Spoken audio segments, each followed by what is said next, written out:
it was the virtuoso Ruggero Ricci who wrote in his book on left-hand technique that people ask him about the secret of violin playing, and obviously there is no secret of violin playing, but if there was one, it would be how we practice. And I wholeheartedly agree with this. How we use the time that we have, and it's always limited, to achieve the best results. So today I want to speak about how I approach practicing a piece. And it doesn't matter now if I'm playing a Bach solo sonata or a violin concerto, it's the same kind of way. I divide the piece or the workout into 4 elements, and I will speak about each element. Of course they are connected, and we'll speak how they are connected, but when I practice I actually artificially separate them. So the elements are technique, sound, musicality, and performance. Now, technique we can all relate to. Basically, you should play the notes that are written in the speed that it's written, so it should be in tune. So, working out all these elements, and we all know what the workouts are, whether you're playing in rhythms or you're working on shifting and intonation and double stops. All of this is probably the first thing that we do. Now, I'm immediately connecting this to the third element, the musicality, because the way we choose our fingerings, the way we choose our speed, if the spiccato is a wrist spiccato or an arm spiccato, it's all connected to musicality. So we need, before we start, we need to have a good musical ideal. But let's say we have that. Either your teacher showed you what to do, or you heard a recording and you like it and you know what you want. You've chosen the fingerings that you consciously chosen, not just played what's written on the page. But basically the technique is to do what the page tells you to do and to work this out. So if it can be the first line of the Mendelssohn concerto, first thing you do is kind of work this out. So the next element is sound. Now, sound, I take practicing it by itself because it's so important to us. It's actually our calling card. It's the first thing that people, you go on stage, take the violin, and the first things that comes out of your violin is your calling card. If your sound is attractive, then you can play any Bach you want, basically. But if your sound is unattractive, then it doesn't matter what you play. Nobody will want to stand next to you. So really working on sound by itself for the piece is very, very important. And many people really want to better their sound, but don't take the time because it's hard to measure sound. It's easy to measure intonation. It's easy to measure tempo, but it's hard to measure sound. Yet, you should really work out when you vibrate. If you want to vibrate on every note, how clean is your sound from the beginning to the end? So working this out is an element by itself. And I think a lot of the time it's the difference between a good performance and an outstanding performance is the quality of your sound. So taking the time, going back to the beginning of the Mendelssohn concerto and working again exactly how you want to do it. Then after we've done the technique and the sound, you've reached the high level of the piece. I mean, it's very high level, and because everything is connected to musicality, you have a good idea of what you want to do. But exactly in this time, because you took a lot of the time to work on technique and on long notes and cleaning your sound, that perhaps we have lost a little bit on the way. And it happens to a lot of us. We start a piece and we are really excited because we really wanted to play that Mendelssohn concerto. And then 4 months down the line after when we're playing this, we go into a lesson and the artist, the teacher is telling us, do you really want to play like that? Why are you not playing, with more spirit? And suddenly you go, oh yes, what happened? Well, what happened is that on the way of practicing in tune and playing all of, all the technicalities, we lost the ideal. We lost the spirit. So all the time reminding ourselves, how do you want to play? This is the time for you to go crazy. Do exactly opposite what you've been told. That's a nice way of practicing. Just like saying, here says forte, here says piano. I'm going to do the opposite just to make sure that, that I know. The fact that you're doing opposite than forte means you acknowledge the forte there. The fact that you're doing a rubato instead of accelerando means you've acknowledged what's written on the page, and you acknowledge what you want. And then trying something which is opposite is sometimes a lot of fun.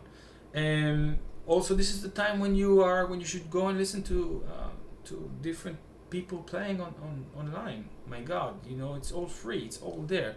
Why not go and listen and say, wow, I like that one. I like the beginning of that Mozart concerto, and I really a little bit dislike the beginning of that Mozart concerto. Why? And then figure out why you're doing it. So working again back on your musicality and keeping it alive is important. So after I work on the first line on the technique, and I worked on my sound and made sure it's clean and it's beautiful and it's exactly what I want, I go back and says, did I slow down too much? Do I want this speed or this speed? Do I want this to go up the A string? Do I want it to stay on the first position?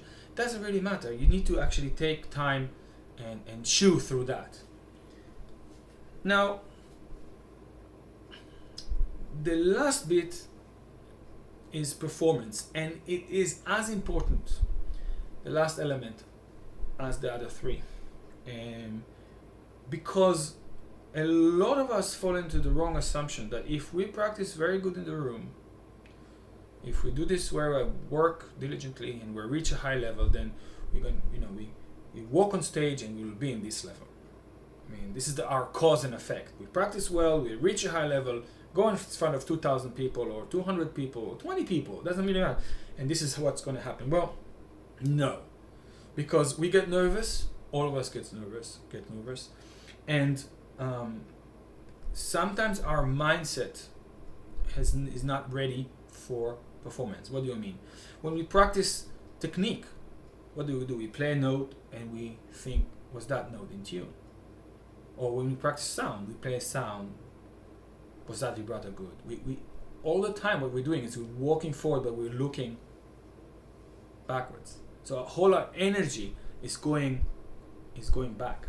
But in performance, when you're on stage, you can't do it. You should know your surrounding, you should be aware, but you should be in the moment and forward. And if you're used to all the time going backwards in your mind, then going on stage will be a shock for you, and the results will not be good.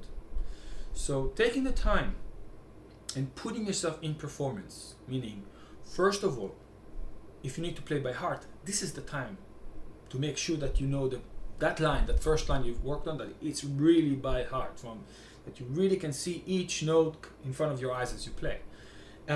If you're playing for music, this is the time to put the music in front of you and go, this is how I'm going to stand. This is where I'm going to acknowledge the pianist, because this is where the piano comes in that sonata. This is the moment to figure out how you're going to stand, and sometimes even what you're going to wear. I mean, if you're close to performance, it's good to know that the jacket that jacket that I was several kilos thinner 2 years ago is still working out for me when I'm 2 years later and I gain a little bit of weight. So this is important to try out. Working on your performance, it's part of working on the piece, and it includes putting yourself on the line, playing to a recording device and figuring this out, or playing to your friends, or just imagining the whole situation. Our mind is a really powerful tool. So working on performance is incredibly important for really putting the whole piece together. It doesn't really matter, like I said, doesn't really matter what you're playing. This is part of what I do on every piece.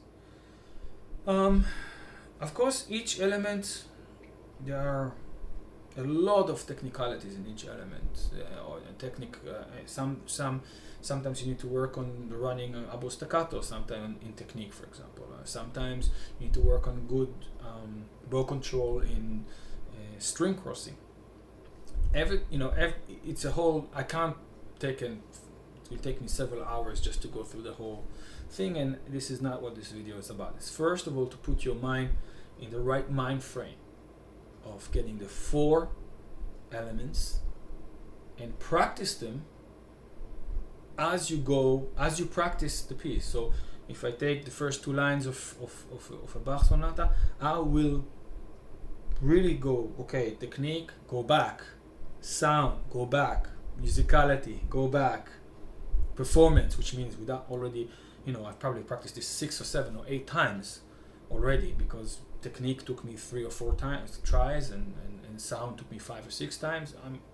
Then I stand there and go like, okay, now performance time, and I will practice performance. So by the end of that practice session, I know what I want to do musically.